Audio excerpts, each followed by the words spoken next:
Hello, this is Upper Fox Wolf Demo Farm Manager Matt Bruger, and in this video we're going to take a look at interseeding.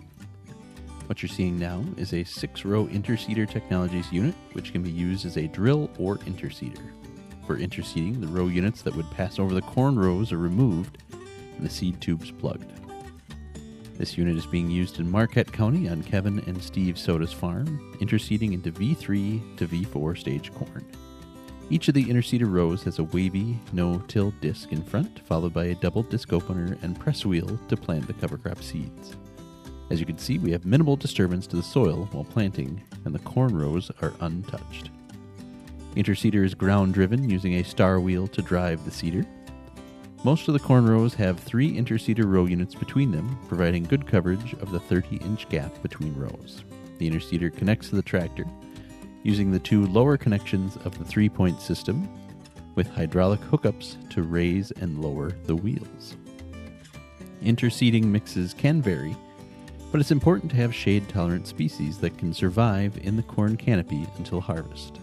Low water usage is also a plus when selecting your interseeding cover crop species. Some farms start to interseed as early as V1 stage corn, but the main goal is to let the covers establish before the corn canopies.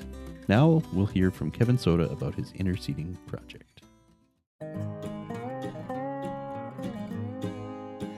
Well, we're here with Kevin Soda on his farm in Marquette County.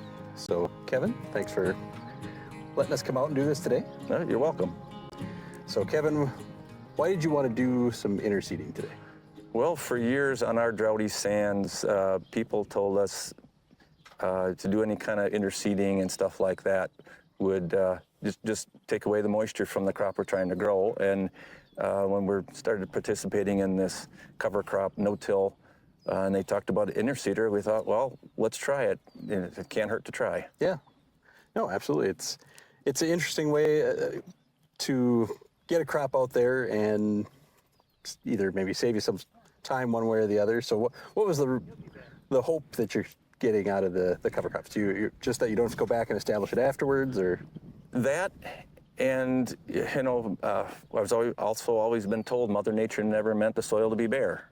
Sure. And so, if you can get something growing and have it established, get it growing, into the fall, and then it comes through the winter and the spring, holding the soil. We're not. We used to get, when we clean till the fields, we'd get some erosion. And now that we're doing more of the no-till and cover crops, we don't get the erosion that we had before. Sure. What kind of soil type is most of your farm in? Well, the farm is basically half and half, almost low organic, coarse sand, and organic muck. Okay. But we're just doing it on the upland. Yeah, on the sandier part of it, sure. And no irrigation, right? No. Everything you're doing is No. dry land sand? Right. So, right. Okay.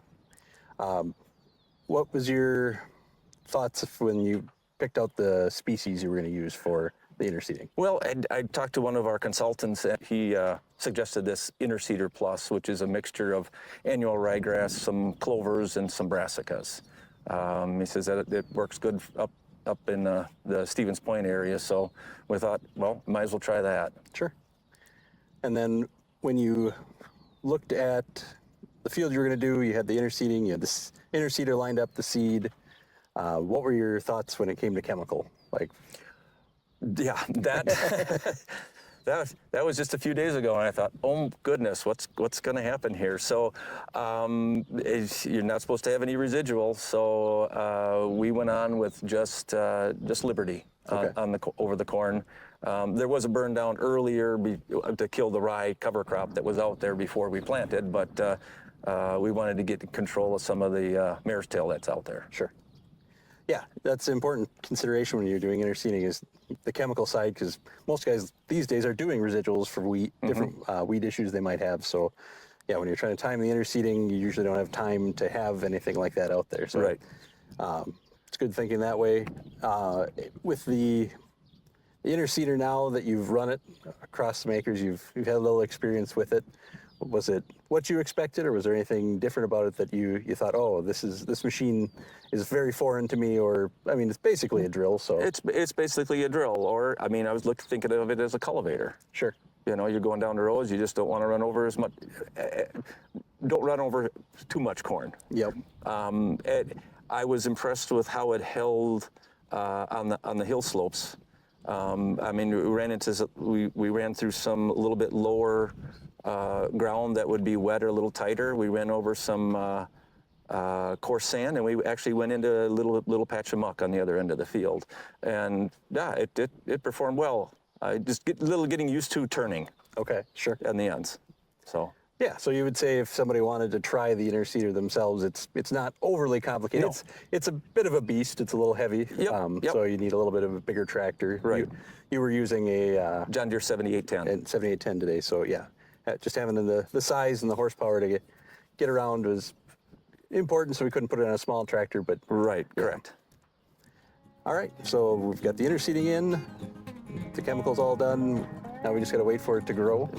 And how many acres did you plant today? Approximately 25. 25. So yeah, we'll look forward to this fall to see what the Interseeding looks like, and hopefully you'll get some good results. Sounds good. All right. Well, thanks for taking the time today, Kevin. You're welcome.